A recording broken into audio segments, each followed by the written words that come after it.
Welcome, everyone. Oh my gosh, what a weekend it has been. For those of you who are golf fans, which I am one of those, oh my gosh, wasn't the Masters great? Just looking at the gorgeous golf course there at Augusta, oh my gosh, and congratulations to Hideki Matsuyama. That's so good to see him in a green jacket. But the weather there isn't as good as it is here. So, oh my gosh, I think we have a week of sunshine and maybe even an 80-degree day coming up here. So welcome to all of you chamber members. We're so glad to have you here at our Monday Speaker Forum. And first off, I'd like to introduce a very special lady, Miss Cynthia Richardson. She is director of the Salem-Keizer School District Office, Student Equity, Access, and Advancement. So Cynthia is going to lead us off with our Pledge of Allegiance and invocation. Welcome, Cynthia. Thank you. Will you please join me in saying the pledge? I pledge allegiance to the flag of the United States of America and to the republic for which it stands, one nation, under God, indivisible, with liberty and justice for all.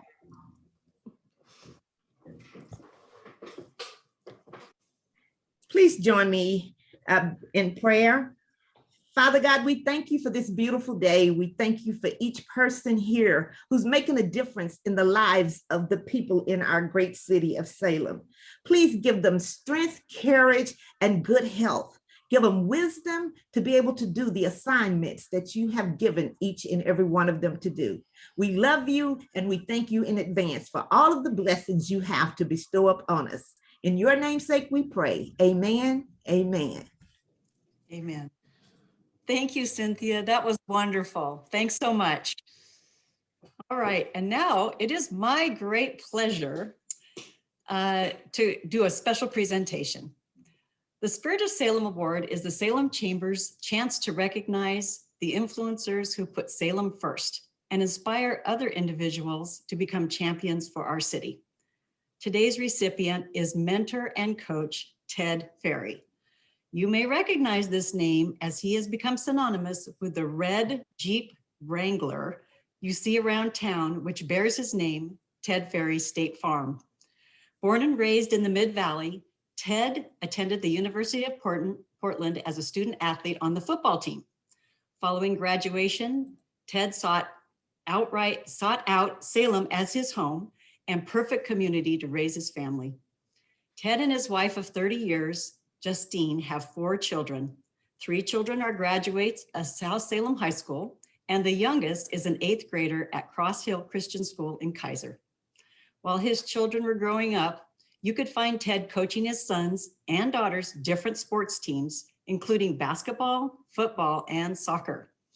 Before starting his insurance agency, Ted worked for Coca-Cola for 7 years, becoming their director of sales for the West Side area of Portland. After leaving Coca-Cola, Ted took his leadership and sales experience over to Sealy Mattress Company as the Northwest Director of Sales, covering 10 Western states. Since starting his agency in Salem in 2009, Ted Ferry State Farm has been the fastest growing State Farm agency in Salem for 11 straight years. Along with managing his profession as a State Farm agent and trainer, Ted has dedicated his time, treasure, and resources to a number of important causes locally.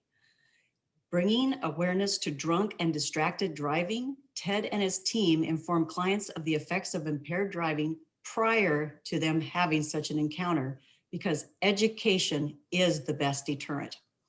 His agency also provides sensitive education on breast cancer awareness and prevention, along with diabetes testing and information.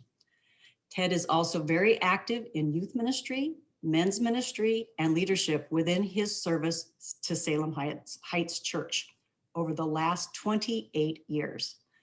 Possibly Ted's greatest area of passion is the cultivation of the next generation of future leaders.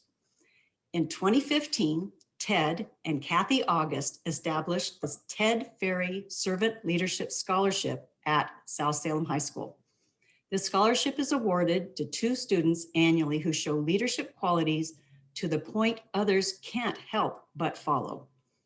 Ted remains involved in both Sprague and South Salem high schools within their leadership programs, which focus on event and project management.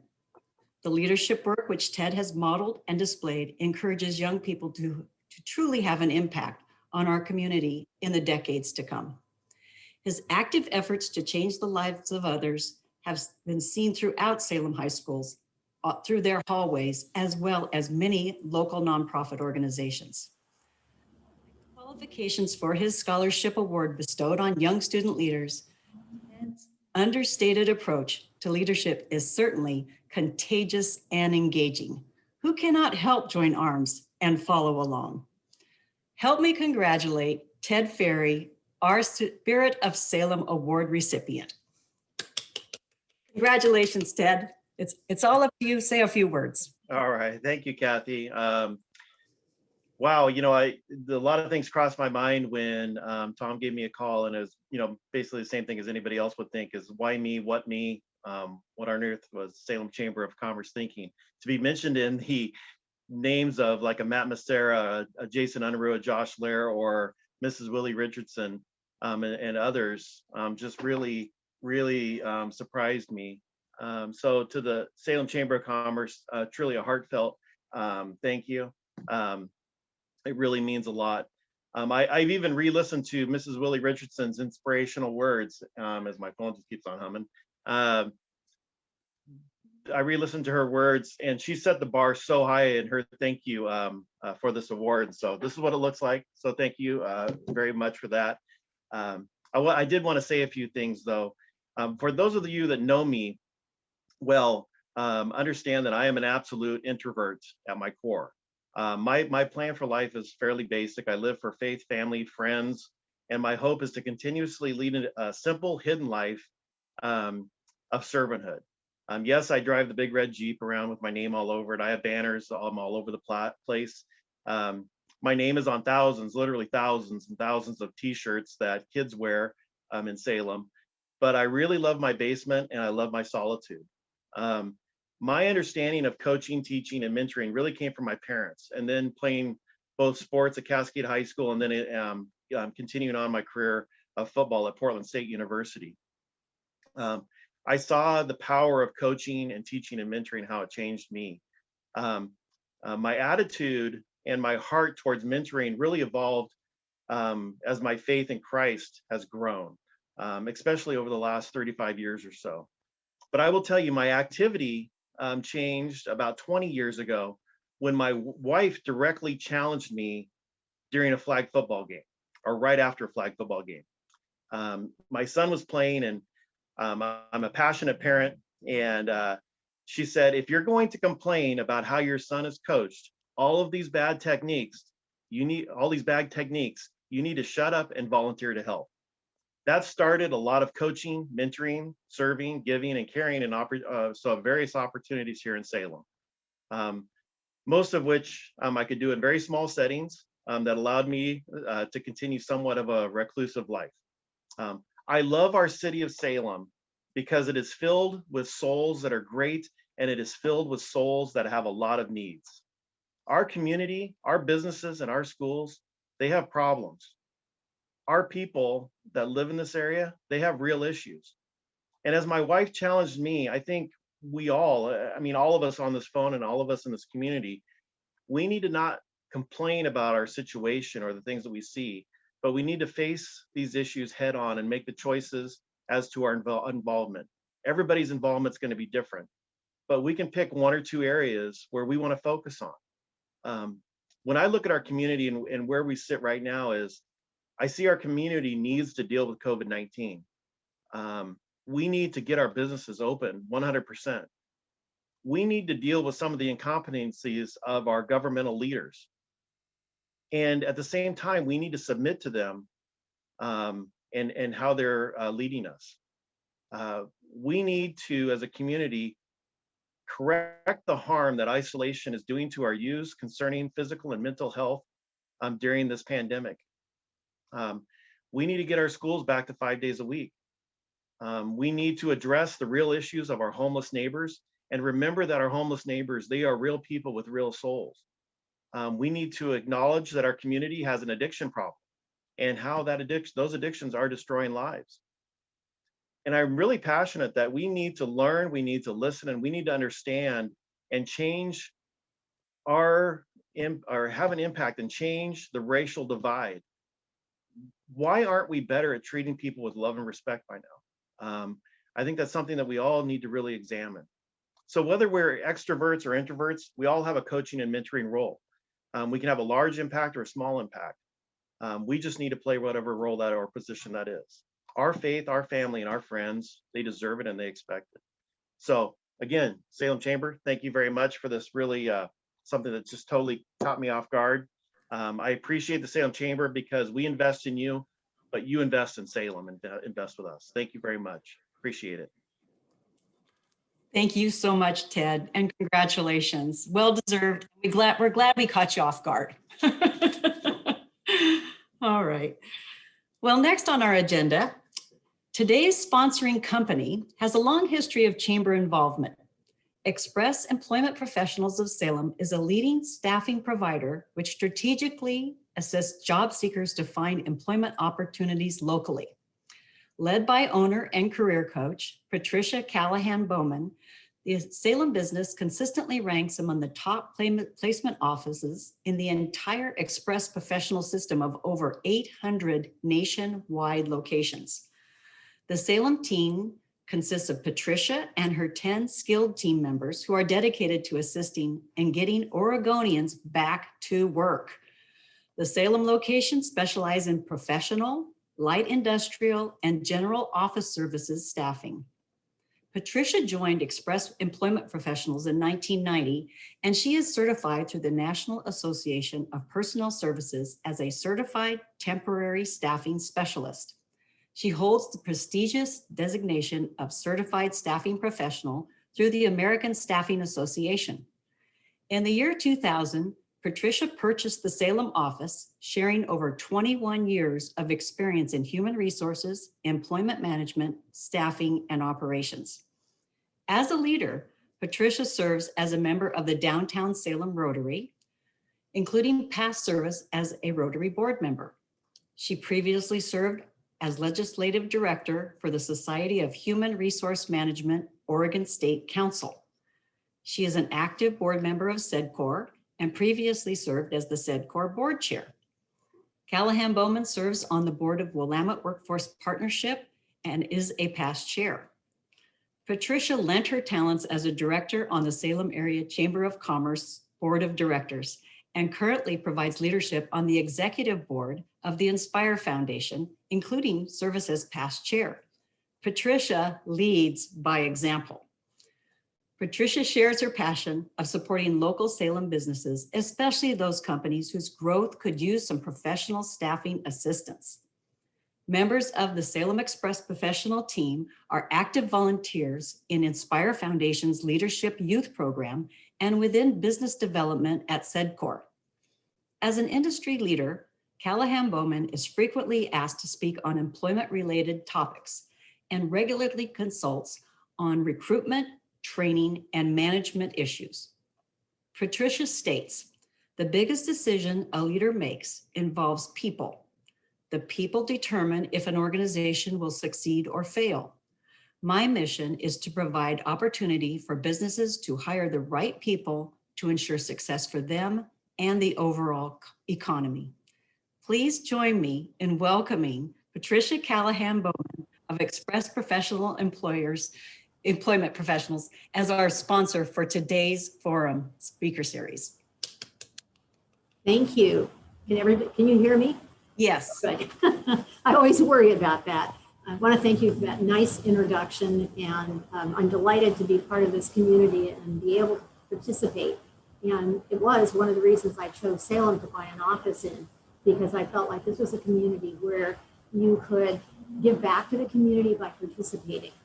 I want to thank the Chamber for these wonderful presentations. I love what I do because of the opportunity to help people find meaningful work and help our local companies find skilled workers every day. I just celebrated my 30th anniversary with Express, 20 of them as the owner of this office. and best decision I ever made in my life. We provide people, as you mentioned, administrative, executive support, accounting, light industrial. It's important to the whole community to be able to have the right people in the positions that they're looking to fill. And it's been very, very hard, contrary to what you might think, because of all the unemployment. There's not a lot of people out there who are looking for work or are ready to go to work right now.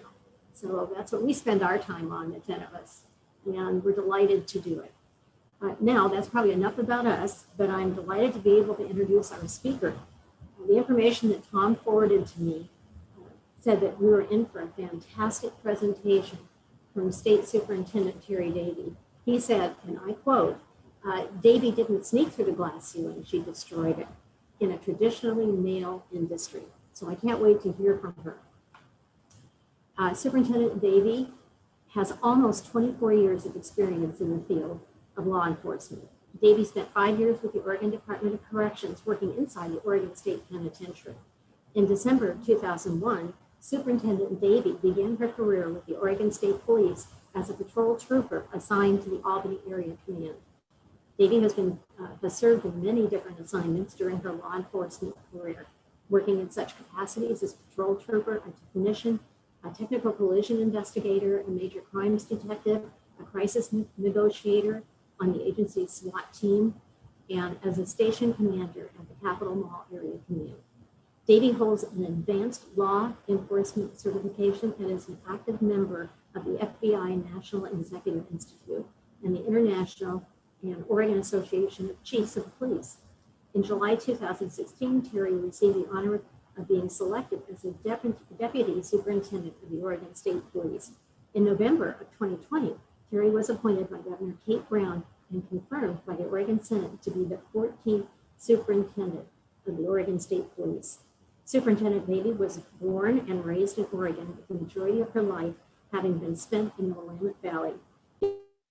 Superintendent Davie has had a very interesting career, and please help me welcome our distinguished speaker, Superintendent of Oregon State Police, Terri Davie.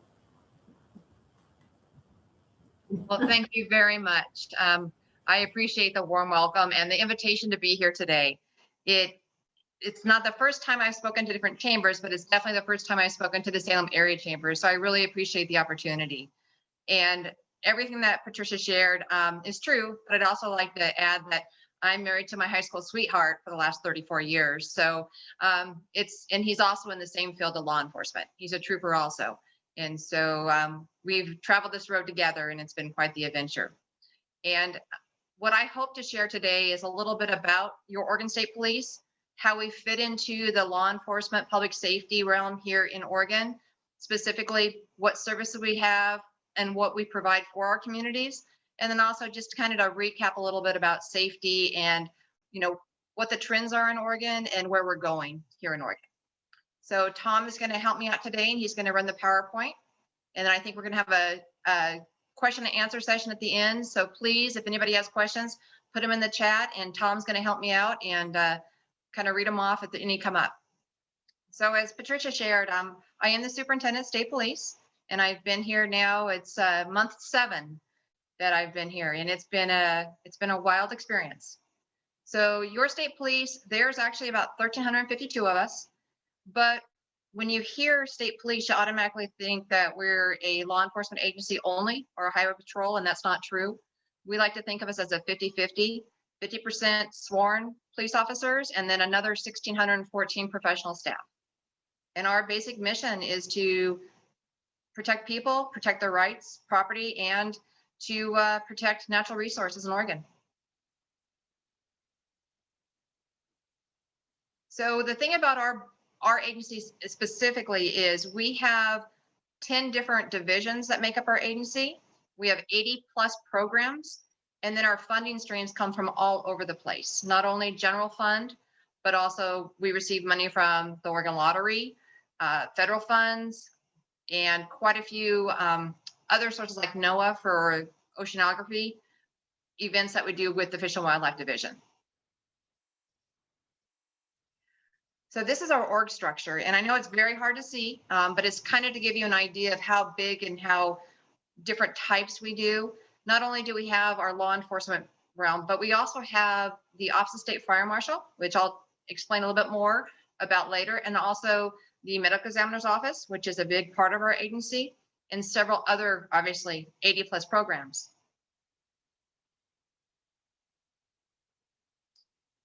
So here's a outlook of where all your patrol offices or the outposts are in Oregon, and we have 35. We used to have a considerable number greater than that, but over the years, because of budget cuts, we have downsized quite a bit, and we try to hit the offices or the outposts where the population is, or where there might be an area that has less served law enforcement. Like we have an outpost in Oak Ridge, and that off of Highway 58, one all the way over in Hines, John Day. So even though it's remote Eastern Oregon, we still have quite a few outposts where a few number of our troopers are. So I know that Patricia mentioned about the kind of briefly I'm the first female superintendent of the state police, and that's true. My predecessors are 13 males, white male adults, and when you look at our graphics for law enforcement, as far as our demographics, back in 2019, the FBI said most law enforcement agencies had 10% females, 90% were male. Our state police are a little bit lower. We're about 7.5%, 7.4% females in our agency, but our professional staff members make up 66% of our agency. So overall, we have a large number of females in our agency, but the sworn ranks, it is very difficult being a state police law enforcement agency for a lot of females to be attracted to this type of career. But hopefully in the future that will change. I'm always asked what are our demographics by race. And so we like to break it down also. And when you look at it, the blue are where we currently are in our agency, but the orange is the statewide. And so we have a high preponderance of white, either male or female, in our agency compared to all the other races, but we're actively recruiting and trying to bring up our diversity numbers. And that's something that's our focus now and will continue to be our focus into the future. So I'm going to cover the biggest area of our agency, which is our patrol division. And we have, out of our 738 sworn members, and that would be from my rank all the way down to our brand new recruits, we have 402 troopers and sergeants that are assigned in our patrol division. Those are the ones you commonly get to see out on the highways, out on the roadways here in Oregon. And they are out there doing the programs like crash reconstruction. So when we have a serious injury or fatal crash on the roadways, they're the ones that respond to try to reconstruct what happened. We have drug recognition experts that whenever there is a crash, they come out if there's a belief that maybe one of the drivers was impaired. We recently received a new program called the Ignition Interlock Device Program. And that's where if there's an impaired motorist who's been through the court system and they get a court-ordered device installed on their car, we're the agency that regulates that to make sure they're complying with all of the requirements of the courts. We have an honor guard unit, and that's our ceremonial unit that you see at funerals or high-profile ceremonial events that may happen here in Oregon. We also have a canine program, but our canine program is not what a lot of people typically think. We do not have any patrol canines. We have one explosive dog that's located at the Capitol Mall, and that's Artie, and he joined us a couple years ago. And then we have 8 narcotics dogs. So they're the ones that assist us on the roadways if we come across a motorist that has illicit drugs in their vehicle. But we do not have any dogs that you would see routinely on a police department as a patrol dog. That's not our mission, and we don't cross over there. Later on, I'll talk about one other dog that we do have in our agency. We also have our mobile response team, and that's the team that you have seen, I'm sure, on television the last year, up in Portland, here in Salem, assisting for crowd control, for protest, for rallies, and for riots. They are a specially select group of men and women throughout the state. They apply to be on the team, they're selected, and then they go through extensive training on how to and what are the best practices for crowd control. And they are unfortunately, we're gearing up for a very busy summer. And I will talk a little bit farther on the program about how busy we were last year. But it's a very difficult team to be on. You could be deployed for a few hours to weeks at a time, and you do not know. And so you always have to be ready.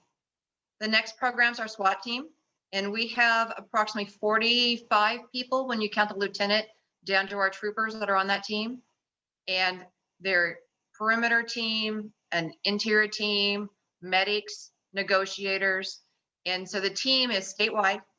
So we have members all the way in Ontario, Oregon, down to Klamath Falls here in Salem. And when there's a call someplace in Oregon, then the call goes out and then everybody converges to where the issue may be. So if you're on the freeway someday and you're just driving along doing 65 in the slow lane and all these patrol vehicles go past you with red lights and sirens at 100+ miles an hour, more likely than not, it's some type of SWAT call out and they're trying to get there fast and safe, because that's unfortunately, the gist of the whole program is we have got to get there to protect lives. And a fast response is one way that we can get there and do that. So right now, I wish I could say I was fully staffed. That would be an untruth. We have about 60 vacancies. However, we just started recruiting again in April for our next class, which will start, for that class will be January, February of 22. And so we're excited about bringing on some more recruits. But a lot of it, as we all know, COVID hit all of our communities, all of our businesses very hard. This last year for all of us has been very difficult. And we wanted to be good stewards of the money that we're given by the state. And we kept vacancies open in order not only to save money, but also just in case it got even worse that we'd have to lay off people. And the last thing I wanted to do was lay off my professional staff members or my troopers. So I chose the opposite, was to keep some vacancies. And so far it's paid off and nobody has been laid off from our agency, which means a lot to us. So next I'm going to show you this graph. And what this graph is, it talks about our staffing, because I thought it was important to give an idea of what our patrol staffing or the troopers that you see on the roadway really look like. So when you look back into the 80s, you see that we were plus 700 troopers, and that would be sergeants and troopers. And now we're all the way down to 402. And then when you add in the lieutenants, that's what brings us up to the 458 number that you see highlighted in the box in yellow. And that was back in decisions that were made way before by our predecessors about removing the state police funding out of the highway tax. And we're put into general fund. And as we all know, general fund dollars in Oregon are scarce. And there's a large group that needs that funding. Schools, elderly, I mean, the list is long. And so we also have to be with them and give the reason why we need funding for safety and security reasons. But it is difficult, but we're doing the best we can with the resources we have, and we will continue to be there when needed. So what this slide gives you is there's 14 counties in Oregon that your sheriffs have 24-hour coverage. The other 22 counties in Oregon do not. So this gives you an idea that when you're out on the roadways traveling at night, what type of law enforcement is out there. The counties that are black, there is none. And so it's important as a motorist that you are prepared and ready to go, especially for winter driving. If you believe you're going to be in any of those areas, you have to make sure that you're taking care of yourself and your families when you're on those roadways, because unfortunately, not only is cell coverage at times sparse, but law enforcement is extremely sparse during those time periods. And you could be out there for a very long time before another motorist or a law enforcement officer comes across you. So that's kind of one of those areas I like to remind people about, being prepared for you. You never know what's coming. Another area we have in our department is our Fish and Wildlife Division. And we have about 126 troopers that are assigned in this division. And they're the ones that you see driving the pickup trucks throughout Oregon. We have boats in our fleet. We have ATVs. We even have a commercial vessel for the fisheries off the Oregon coast. And so we call it the Guardian. It's a vehicle that allows us, or a vessel that allows us to interact with commercial fisheries and crab pots, we can pull them to make sure that our natural resources in the ocean are not being over harvested or illegally harvested. And our Fish and Wildlife Division, extremely busy, especially it's very dependent on what cycles are going on. If it is hunting, fishing, whatever the season may be, they are out there in force. Next slide. Our criminal division, we have about 107 troopers and sergeants that are assigned on criminal division, and they are throughout Oregon also.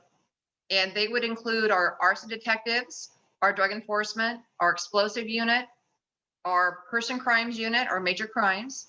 And also we have another unit in there called the sex offender registry unit. And one thing that's always surprising to me is in Oregon alone, there's 31,000, almost 31,500 registered offenders on the registry. And of those, over 1,000 of them on the level 3 public facing that individuals can access through the internet. But our criminal division is extremely busy. We do a lot of, and the main focus for us is to assist other law enforcement partners throughout Oregon. So if they have an incident in their communities, we'll respond to assist them to ensure that they have the personnel resources, but also the expertise needed in order to process or to identify whatever the crime may be or the subject or suspect may be in the crime. And what I didn't mention, the photo in that is of the Alameda fire from last September. So our detectives went to the mobile home park, one of the many mobile home parks that were destroyed, trying to find and to make sure there were no fatalities that were in those mobile home parks. Another area is our forensic services division. We have 138 scientists and professional staff members that are working in 5 labs throughout Oregon. And we have a variety of disciplines that they do their forensic examinations on.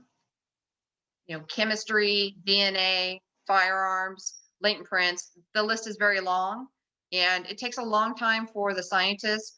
Once they are hired by our agency, we figure it's about 12 months before they're unit producing. And that is just because of the type of scientific work they have to learn and then have to also get certified on. And it's always an ongoing process as far as their training. And in the bottom of the slide, it says 379,000 sample submissions came in during the last 9 years. And that's just a huge number of samples that come into one of the 5, any of the 5 crime labs. In the next slide, I'll show you where those are at. So in black, we have our brand new lab over in Pendleton, all the way in Eastern Oregon. That came online. We had an old lab, and then the Oregon legislature approved funding, and we were able to lease a build-to-suit facility over in Pendleton. And so we're very proud of that little state-of-the-art. We have one in Bend, our largest in Clackamas, one in Central Point, and then one in Springfield that has a lot of individuals working in a very tight space. And so we're working on trying to figure out what to do best for that one. But those are where your 5 crime labs are throughout the state. And samples can be moved within those 5 labs wherever is needed, depending on capacity. So the state medical examiners is also part of our agency. Our chief medical examiner, Dr. Sean Hurst, is up in Portland at the Clackamas lab. And we have 6 forensic pathologists that work for him. And we also have a forensic anthropologist. And that came online about 2 years ago, about 3 years ago, is when we started a pilot program. Oregon at the time had about 170 unidentified sets of human remains in our care and custody. And we had no idea who they were, whose families they're missing, or how they became deceased. And so Dr. Nikki Vance is our forensic pathologist, and she has been doing an amazing job since she was officially put in that role. And she is starting to identify quite a few of our unidentified missing. And periodically you'll see that on our Facebook, where we'll highlight somebody who has been reunited with the remains have been reunited. And with the advances in DNA technology, it has been amazing, some of the cases that have recently come to light and been solved. So we're very proud of this program. One area that we're really concerned about on the medical examiner is fentanyl and overdoses. And Tom, if you could go to the next slide, I'll So this kind of talks about some of the, you look at the blue is for 2020 and the orange is 19. You would hope that 2020, because we were actually in these, stay home, stay safe for most of the year, that some of these would decrease as far as the categories. But unfortunately, our medical examiner's office has been extremely busy for a variety of reasons, some related to the, unfortunately, COVID deaths, but also to overdose, and fentanyl usage is an area that I've already mentioned is very concerning. Next slide. So one thing that I do want to highlight is back during the wildfires in September, we originally on September 8th, when all the news came forward that all of the passes and all of Western Oregon seemed to be on fire, we had no idea how many fatalities to expect. We were given numbers in upwards of hundreds that we believed had perished in the fires, especially down in the Alameda fire, down in the Central Point area.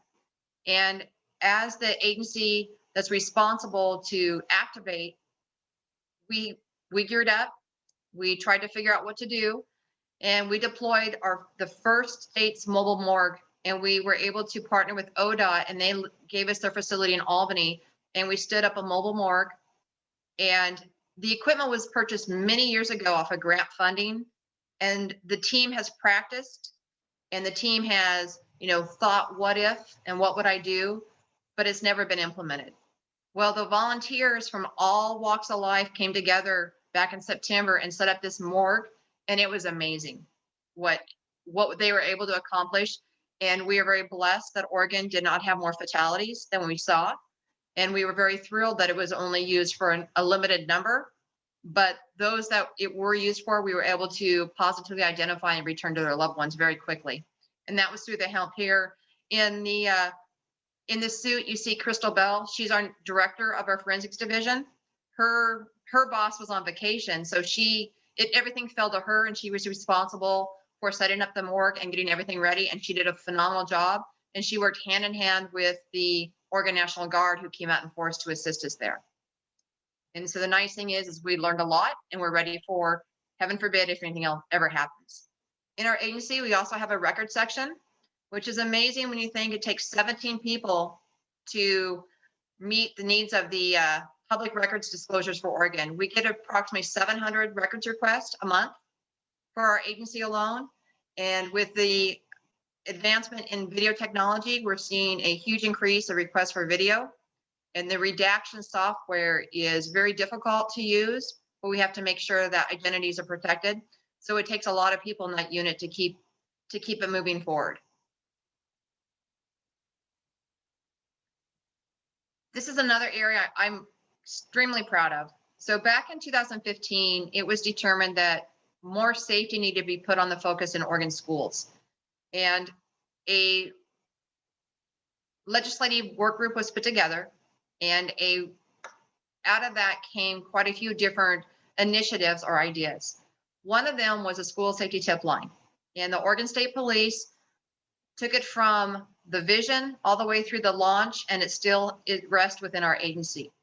So in January of 17, this program was launched here in Oregon, and it started out very small. It started out with a school district in Hermiston, Oregon, being the pilot, to now we have almost 1,250 schools that have signed up to be part of Safe Oregon.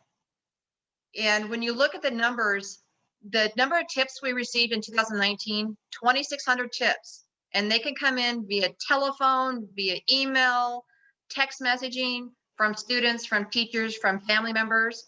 And our top 3 are bullying and harassment, unfortunately, drugs, and then suicidal ideation. I am extremely concerned if you look at the tips for in 2020, only 1,142. Yes, school was not in session, but you can't tell me that kids are not suffering and not in crisis. I think we all know that they are. There's a lot that are. And so we are concerned about September of 2021 with school ramping up, of all the kids that may have not had an outlet to report or been concerned about reporting. So we're gearing up as an agency to make sure that we're well staffed here in case we see a ramp up of tips coming in from schools and from students. So another area that has almost 100 employees is our criminal justice information area. And when you look at this, it is a lot of regulatory and production type work. And we do a lot with criminal histories and background checks. And when you look at the list, it's just, it's interacting with the public, trying to figure out what their criminal histories may look like, helping them clean up the criminal histories in case something there's an error. And then also doing background checks for schools, for daycares, wherever the need is, to make sure that we're protecting not only our most vulnerable children, but also our adults. So here's an area that I like to call out, our firearms background checks. We are drowning in this area. When you look at 2019 transactions, as an agency, there were 276,000 gun requests for transfers, meaning somebody went to a local firearms dealer and wanted to purchase a firearm, or went to somebody and wanted to purchase their firearm. And those entities called into the state police to do a background check. Well, in 2020, that number increased by 50%. And we saw 418,000 transactions for firearm requests occur last year. We were already on track for 2021, 67% above that number from last year. And everybody has their own belief why. And the reality is, think back to March, a lot of fear with the pandemic. You know, would people have access to food, to medication? Then the election in November, that we typically always see a surge around the election whenever there might be a new political party change, but also the stimulus checks. Each of the checks, when they have came in, we have seen an unbelievable surge in the purchase of guns in Oregon. So we're averaging about 1,100 a day. And this training is very difficult, and our unit is extremely backlogged. And we are putting as many resources as we can. And fortunately, it takes about 6 months to train somebody to go in there and read somebody's criminal history, because it's so detailed to make sure that the right people are able to legally own the weapons.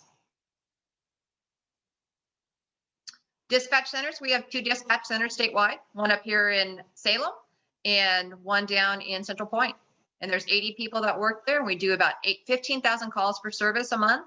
And that number goes up, obviously. Right now, there's a lot of motorists out on the roadways, and our numbers are going to really skyrocket, I believe, in the next couple months. Technology services, we have a huge team of about 40 people helping us. That graphic looks really confusing, but the reality is, on the left-hand side, you see a patrol car. That is all the programs, software, hardware that are kept in those programs to make a mobile patrol office for our troops. And it's a very technical field that I'm glad I have specialists that know it, because I am not one of them. State Fire Marshal, they've had a busy year. Oregon had the most horrific fire season we've ever had on record last year. And the amount of destruction and finances spent, and the loss of homes and businesses and communities was just tragic. And the 9 members of our Oregon communities that lost their lives, that's the most traumatic part. Even though we're blessed it wasn't worse, it's still very disheartening for all those families. We have 4 sections within our State Fire Marshal office that they focus on. What's really interesting, what I did not know until I started promoting up in the agency, is our Chief Fire Marshal, Mariana Ruiz Temple, is actually the highest for the state of Oregon for all fire districts. And so she is their spokesperson to the Oregon legislature to help them get their message out, to be their voice. And everything that our small office does to support the fire districts throughout Oregon is amazing. I wish we could do more, and we will continue to do as much as we can. Here's a snapshot of the fires in Oregon. It kind of gives you an idea how the fire, 2019, I don't know how we escaped unscorched, but we were blessed because 2020 came in very disastrous. The map below was actually it's about 5 weeks old now, but it gives you an idea of where the fire dangers are and that it's already starting. We had a fire in Bend not that long ago, about a week and a half ago. So unfortunately, it's here and it's starting. Gaming enforcement. We have a section that regulates the tribal casinos in Oregon. We have 9 federally recognized tribes in Oregon, and of those, 8 have casinos. And the green indicate the casinos. The Burns Paiute, though, closed theirs, but the other facilities are still open.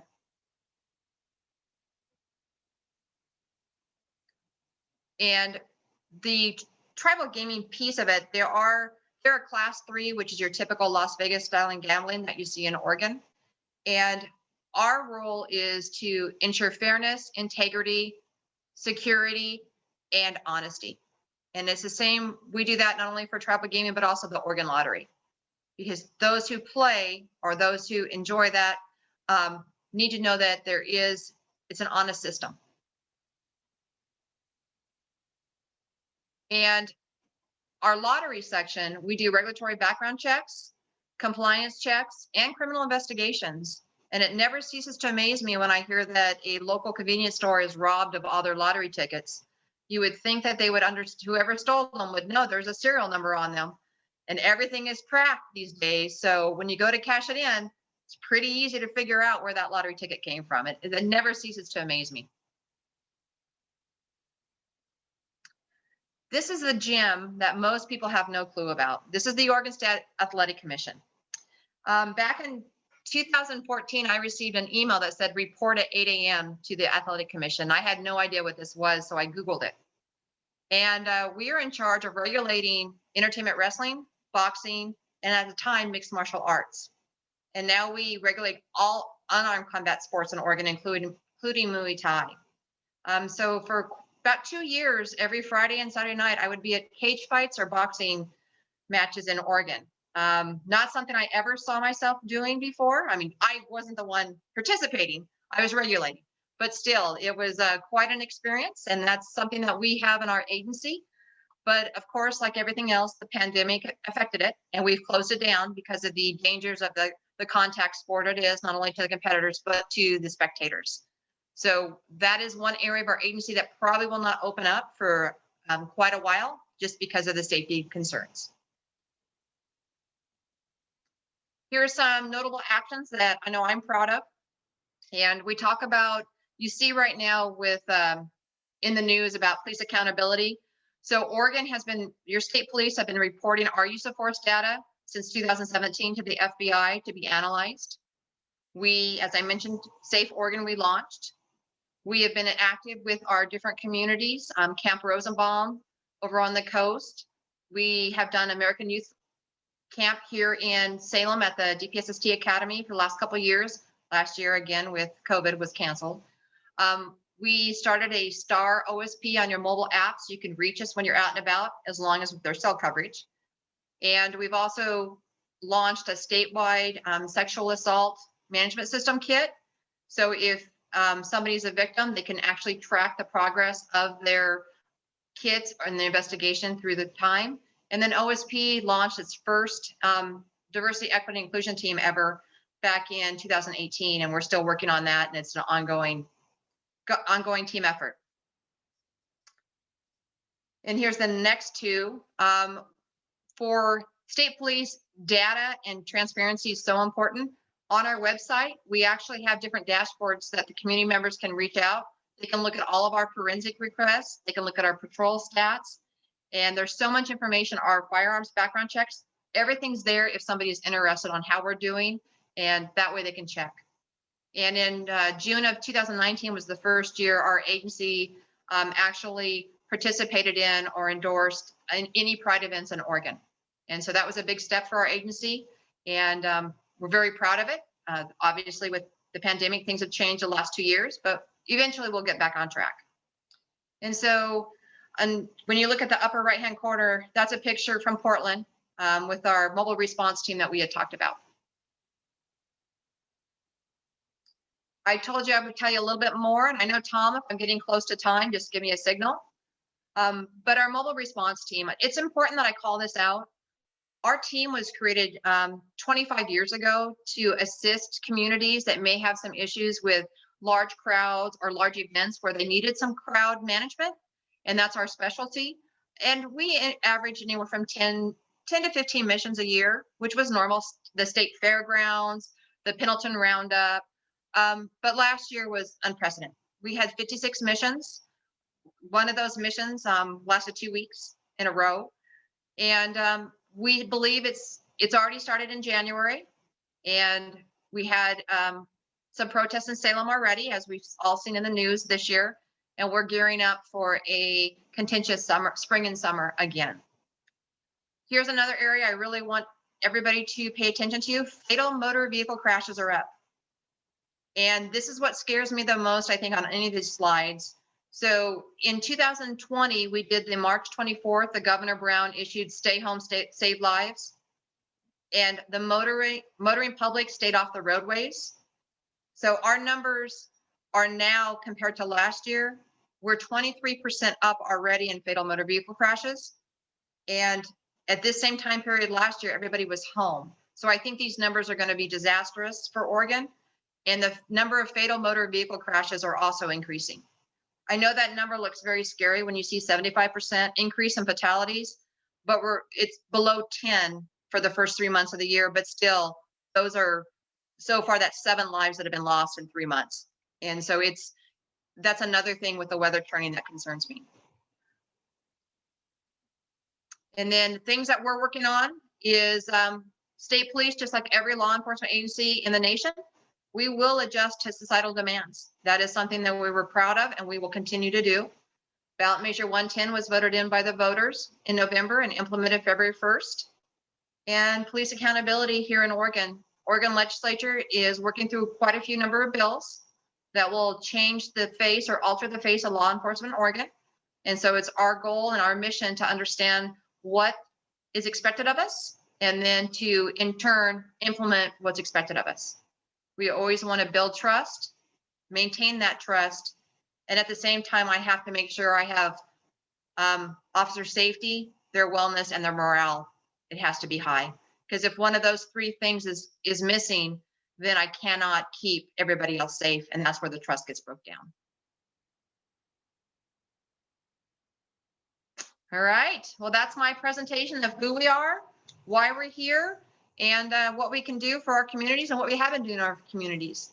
So now I'm going to kick it over to Tom, and if he has anything for me to answer. Thank you, Superintendent Davie. We have the chat menu is now open for those who are watching through the Chamber channel. Those who are watching on Facebook, we will not be able to take your chat questions. But if you do have a question for Superintendent Davie, we invite you to use the chat menu. And Superintendent Davie, I did have one come in via text who is watching remotely.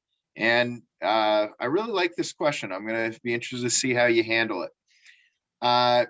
Did you either in reality or through perception, did having you as a female leader, did you feel any of the impacts from your existing workforce?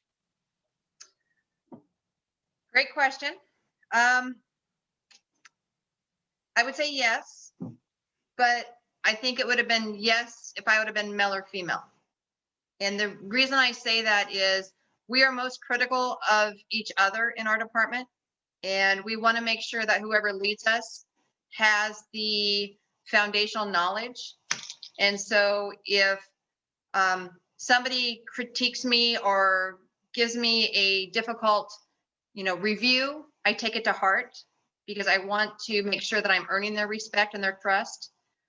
I never got anything outwardly as far as hostility or negativity.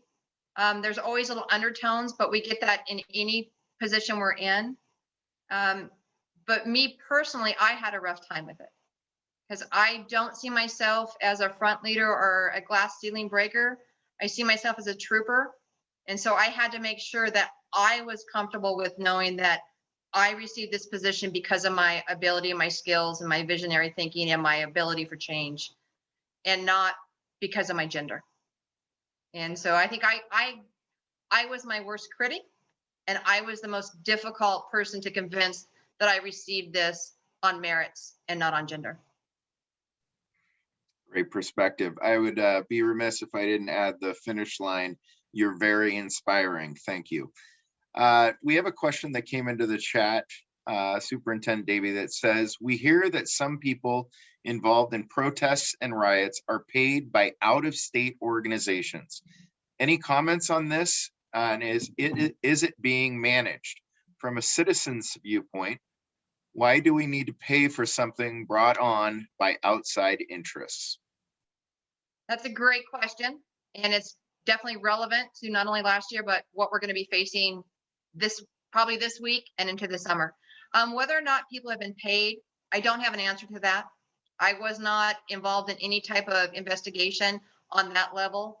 Up in Portland, I know Portland Police Bureau and the FBI did conduct different investigations in that area, but your state police went up in an assist role.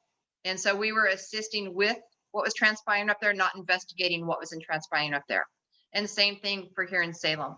We did not go into depth about finances or how that transpired for anybody. But it has definitely been a challenging time negotiating what's happening up there and down here in Salem. And we have been hit very hard in Salem. We've been very blessed. There hasn't been as much property damage as Portland. But to answer the basic question, are they paid protesters? I don't have an answer. I mean, I read the media too, and depending on which media source you go to, it could be a yes, it could be a no. And so I don't have that direct knowledge. And why should everybody pay for it? I get that a lot. Why are we sending state police resources to Portland? Or why to Salem? Or why to Eugene? But mainly Portland. And the reality is we are your statewide resource. So we are the law enforcement agency that is prepared to, we have bags in our cars that are packed. We each have a patrol car issued to us. We set it up like a home office.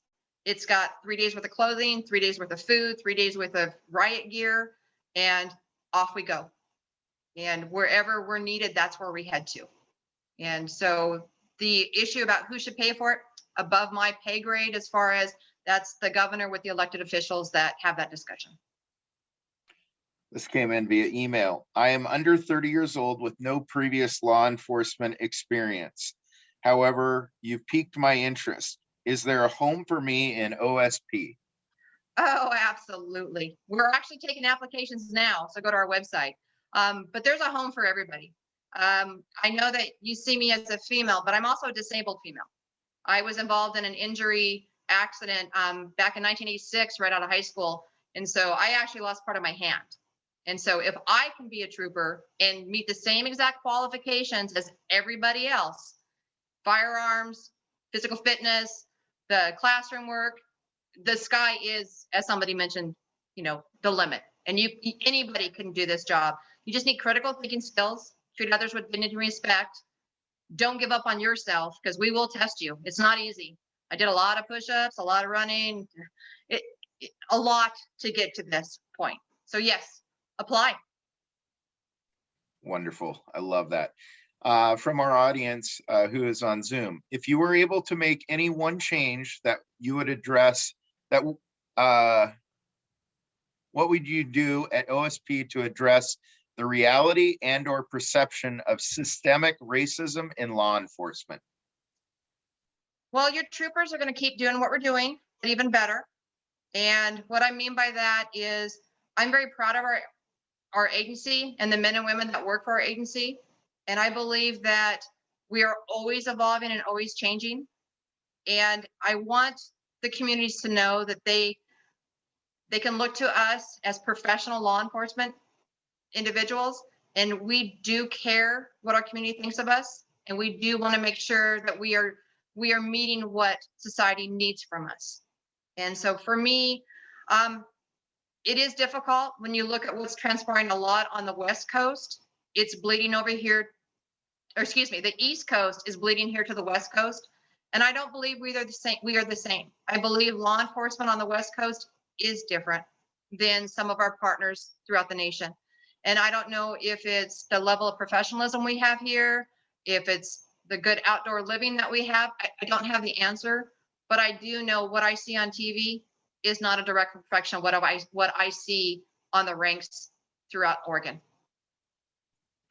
Thank you. And I know you touched on this a little bit earlier, but it will give you an opportunity to talk a little bit about funding and your beliefs of where we're heading. The Oregon population has grown drastically, but it appears your employed officers have stayed roughly the same over the years. Do you have a need for funding to increase the number of officers and staff, or are they not currently needed right now? It's something I fight for every day. It's my job as a leader of state police to make sure we have the funding and the personnel. Of course, that's one of our missions right now with the Oregon legislature in session. I'm going up before the Ways and Means Budget Committee soon. And so that's something that we always do. The governor's recommended budget came out in December, and she made state police a priority for her. She recognizes that we are here for all Oregon communities. And so she ensured that the funding that was in her recommended budget meets our base needs plus a little bit more, which for me is phenomenal, because that just means that we can shore up our foundation to make sure we're serving our communities. I apologize, I'm going to miss the acronym possibly, but are you open now for fingerprints with CCW permits? Concealed weapon permits, I think. Yep, I know exactly where they're asking. No, we're not.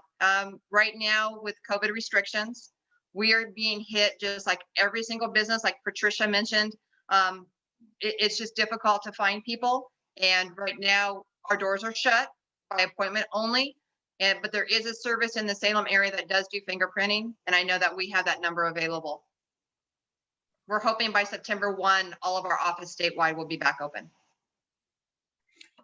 Wonderful work, Terry. Those are the questions that I had come in. So I'm going to turn it over to President Gordon to end with any final question for you and head into our wrap-up session. All right. Thanks so much, Superintendent Davie. That was incredible. I had no idea that you covered so many areas with your department. My gosh, wow. I did not know about the athletic thing at all, honestly. That was new to me. Anyway, we really appreciate you sharing all of that with us today. You are a very important department in the state, and we appreciate what you do to keep our state safe. So thank you again very much. And thank you, Patricia Callihan-Bowman, for sponsoring our forum today. That was fantastic. From Express Employment Professionals, thank you so much. Thank you, Salem-Keizer Schools, for lending us Cynthia Richardson today to help out. And a very, very special congratulations to Ted Ferry. Once again, our Spirit of Salem Award winner. Well deserved, Ted. So thank you so much. And keep with me here for a minute. I'm just giving you a little preview of what's coming up. May 10th will be our next forum, May 10th. And that's going to be very exciting. We're going to feature Bob Kendrick. He's the president of the Negro Leagues Hall of Fame, Baseball Hall of Fame. We're very excited to present that. That should be quite, I hear he's very engaging. It'll be a real fun topic to cover. And also I wanted to remind all of you women who are in the chamber that our next chamber business women's event is going to be April 20th from 12 to 1. And that will feature our very own chamber board member, Wendy Valise from PGE. That should be a fun and exciting topic. So thank you. I just very grateful. Thank you to all of you who participated today. Thank you all for attending today. Go out and enjoy an awesome week in Oregon. It looks beautiful out there. I can see camellias right out the window. They're in bloom. Anyway, have a great week. And we look forward to seeing all of you at our next forum in May. Thanks again. Bye now.